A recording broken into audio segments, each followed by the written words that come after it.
ورسره چې شمالي وزیرستان کې حال ځای ټول ته د زړه د تل نه السلام علیکم ورحمت الله وبرکاتو. ملګري دا نن وستای چې د توس پکې مې خورې نوس یستای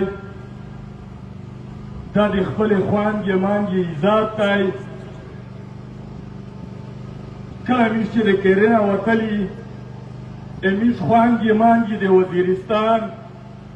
دست پخور نستی وی ده سار ده پناه زوی نو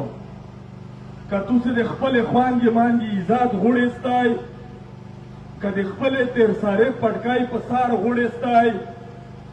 بیا روزه ده خپل وطن ایزاد غوڑستای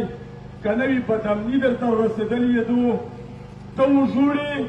د خیر مرلو پټاو د سار نه کیدیږي به واسطه وي. ملګری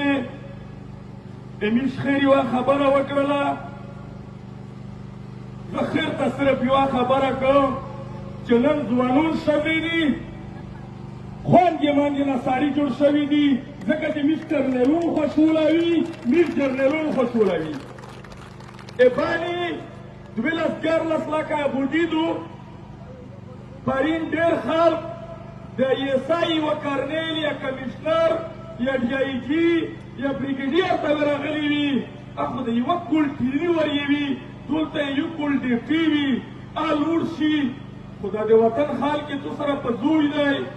د تیرسارې د مشون د ځوانون د دغې خورې دي نو خیره که ته د ساړې نه توکل لرې پرین میش در نه کړله په دغ ټاون چړیاګر شې په زرینه خل په وړکي بوزي لګیا وو، هغې سره د وطن غم نه و، هغې سره د خورې غم نه و، هغې سره تیرسارې غم نه و.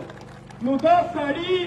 چې کومه تمه توز د نکرستی زه د یوه ټپه یایم که د ظلمونه پوره شوه که نه شوه، که د ظلمونه پوره شوه که نه شوه ګرانه وطنه جنکۍ به د ګټي نه. ویل میش سړي بېشکه د سړي نسبت میش ته حاصل دی، خو ژوند میش د ښځې تېروي.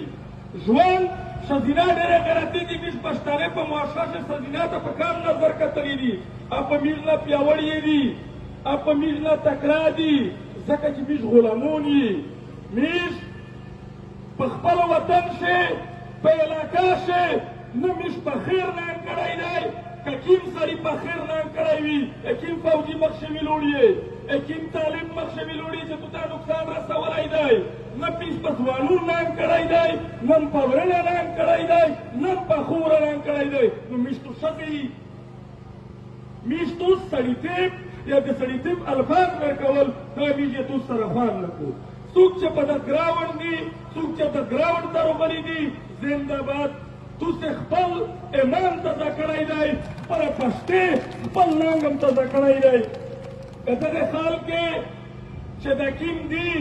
امیزو ایمان دی چې د میز خدای یو دی، خو چې د کیم دي هغه څلوېښت خدایون دي. چا کمیشنر خدای دی دوم، چا د ایم آی کرنل خدای دی، چا د ایس آی کرنل خدای دی، چا بریګیډیر خدای دی، چا ډي سي خدای دی. دغه د بندکونو نه خدایون جوړ کړي دي. ملګری صمد لاله میش بار بار ذکر کی دا ټول خلق نوس کېستی صمد لاله چیرې د کوم د وطن سودو کړی دو نه غلی استی جاوب خوړي درنه چیرې صمد لاله د کوم د وطن غداري کړی دو، چیرې صمد لاله بېننګي کړی دو، چیرې صمد لاله د توس پسار د ایم آی د ایس آی سره سودو کړی دو. بیا دلته خو چې اتوس ساري نه موټوي چې اتوس یالو کړی دی، اخو ایم آی دفتر یې ورکړی دی، اوس مطلب یې چې دلته اچولی دی، خو ځکه یې اچولی دی چې موږ یې تو عزت